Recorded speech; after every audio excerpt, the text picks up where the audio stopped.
El día de hoy estamos en Historia Universal. Vamos a ver la caída del socialismo. Nosotros la clase pasada miramos el mundo bipolar. Nos dimos cuenta que al término de la Segunda Guerra Mundial quedaron estas dos potencias económicas con diferentes sistemas ideológicos. Recuerden que vimos una parte era el capitalismo con Estados Unidos, el bloque occidental, y el bloque oriental era el socialismo por parte de la Unión Soviética. Entonces vamos a ver la caída de este sistema socialista.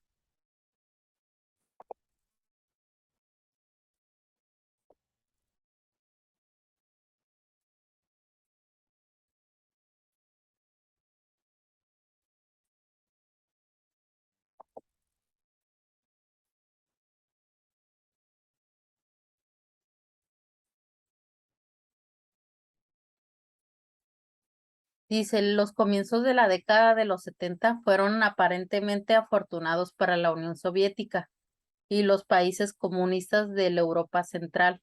La crisis petrolera favoreció a la Unión Soviética por ser esta uno de los más importantes productores de petróleo.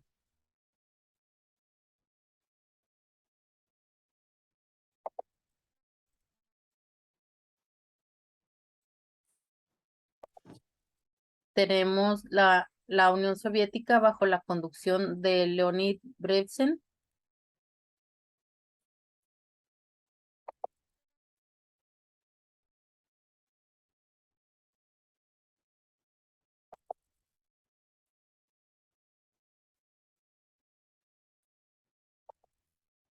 Dice, a comienzos de la década de los 80 la situación cambió y se tomó para ser cada vez más desfavorable para la Unión Soviética.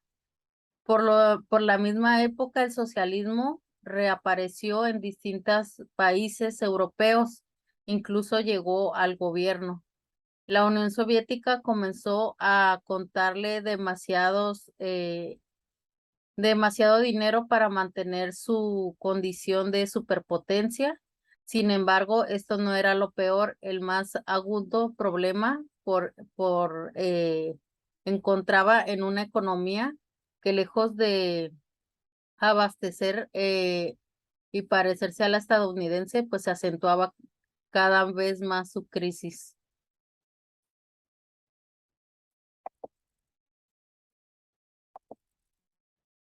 Tenemos que a partir del 1975, la Unión Soviética, bajo la conducción de Leonid Brezhnev, aprovechó la crisis coyuntural que afectaba la economía de las principales potencias de Occidente, incorporando a la órbita soviética a estados tan lejanos como los de Vietnam, Laos, Angola, Mozambique, Etiopía, Yemen del Sur, Camboya, Nicaragua y hasta 1979, luego de su invasión a Afganistán.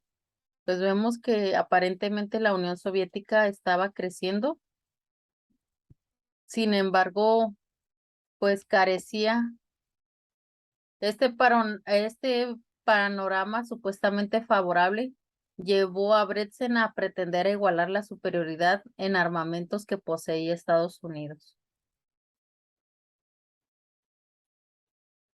Empezó la carrera armamentista. Esta carrera es conocida eh, por estas superpotencias empezaron a pues adquirir superioridad en los armamentos, adquirir bienes militares para posicionarse como una de las principales potencias, tanto económicas y militares.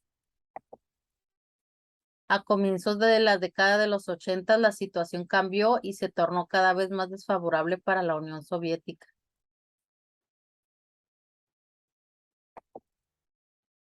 A comienzos de la década de los 80, la situación cambió y se tornó cada vez más desfavorable. Por la misma época, el socialismo reapareció en distintos países europeos. Sin embargo, a la Unión Soviética le costó mucho económicamente mantener su condición de superpotencia. y también carecían mucho de la burocracia. Cualquier situación económica no era tan fluida como en el capitalismo, tenía que aprobarlo el Estado y tenía que pasar por varios filtros. Entonces esto le ocasionaba a la Unión Soviética más problemas, problemas burocráticos y económicos, porque para aprobar algún presupuesto económico tenía que pasar pues varias instituciones a aprobarlo. Esto lo ocasionó que no fuera tan ágil en la economía y que se atrasara un poco de la otra potencia que era Estados Unidos. También tenemos que se enfrentó a una problemática económica, a una pérdida de 125,000 horas de trabajo, una superestructura industrial. La maquinaria de la Unión Soviética exigía para su funcionamiento una provisión mayor de materias primas, acero y energía, y pues no las estaban obteniendo. Se duplicó el presupuesto militar norteamericano e impuso un programa de alta tecnología al que denominó Guerra de las Galaxias. Este programa exigió a la Unión Soviética la realización de un gran esfuerzo económico.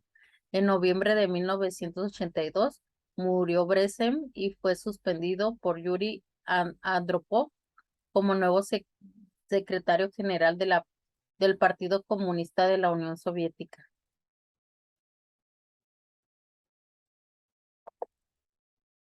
Tenemos lo que es la perestroika, que es una reforma basada en la reestructuración de la economía llevada a cabo en la Unión Soviética a finales de los 80 y fue llevada a la práctica en todo el territorio de la Unión Soviética por Mikhail Gorbachev un mes después de su toma de poder. Gorbachev y su equipo diagnosticaron que el estancamiento era producto del aislamiento y ellos apuntaron a establecer un régimen de libertades que facilitara el contacto de los ciudadanos de la Unión Soviética con otras culturas y países del mundo. Pues el talón de Aquiles de la Unión Soviética, del socialismo, era que se aislaba, no mantenía flujo comercial con otros países, como es el capitalismo, que es un poco más libre, su estructura económica es más abierta a la economía mundial, y pues la Unión Soviética no tenía estas habilidades. La perestroika fue una reforma entonces como solución a este problema que se estaban enfrentando.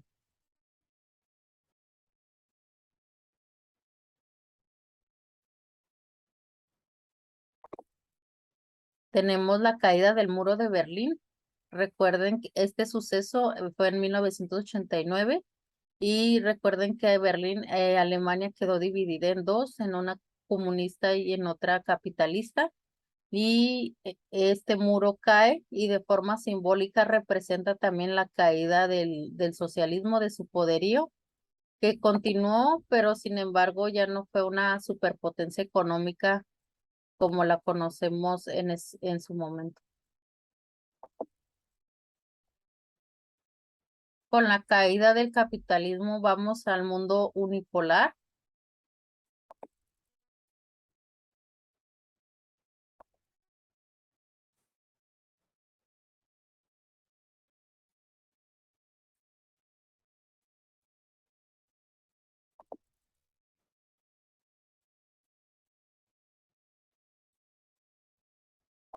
o también denominada globalización.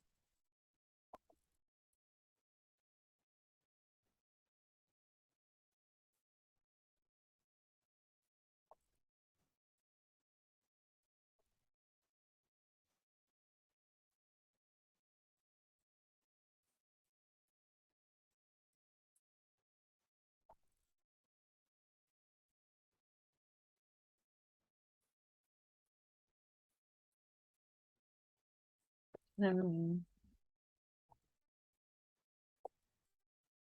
Nos quedamos en el mundo unipolar, el mundo globalizado. Vamos a ver qué es la globalización.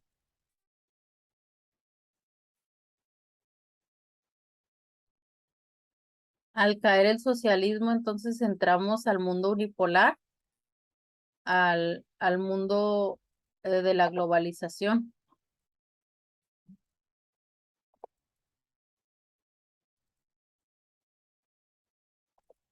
Vamos a ver que la globalización va a ser un fenómeno caracterizado por la interdependencia económica, política, social y cultural de todos los países del mundo. Vamos a ver que no solamente una empresa está en un solo país, sino este sector privado se encuentra en varios países del mundo. Vamos aquí un ejemplo del mapa. Tenemos que la Coca-Cola, el Nescafé están en diferentes partes del mundo y va a ser una interdependencia. Quiere decir que vamos a depender de otros países, tanto cultural, económica y políticamente. Las características de la globalización es tener una cobertura mundial en cualquier tipo de hechos, una inmediatez gracias a las nuevas tecnologías de la telecomunicación e información, ser básicamente económica debido a la cantidad de transacciones comerciales y haber transformado las bases de la sociedad y haber creado una conciencia global.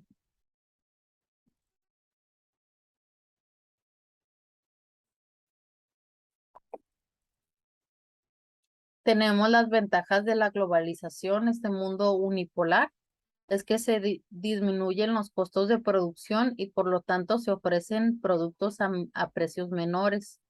Recuerden que las empresas pueden poner sus fábricas, sus maquiladoras en cualquier parte del mundo, gracias a los tratados de libre comercio. Y con ello, pues aquí tenemos en Tijuana maquiladoras que pueden manufacturar algunos productos y así evitar o eliminar costos de producción y mantener los productos más baratos. También aumenta el empleo en los lugares donde llegan las multinacionales, especialmente en los países subdesarrollados. También aumenta la competitividad entre los empresarios y se eleva la calidad de los productos. Se descubren e implementan mejores tecnológicas que ayudan a la producción y a la rapidez de las transacciones económicas.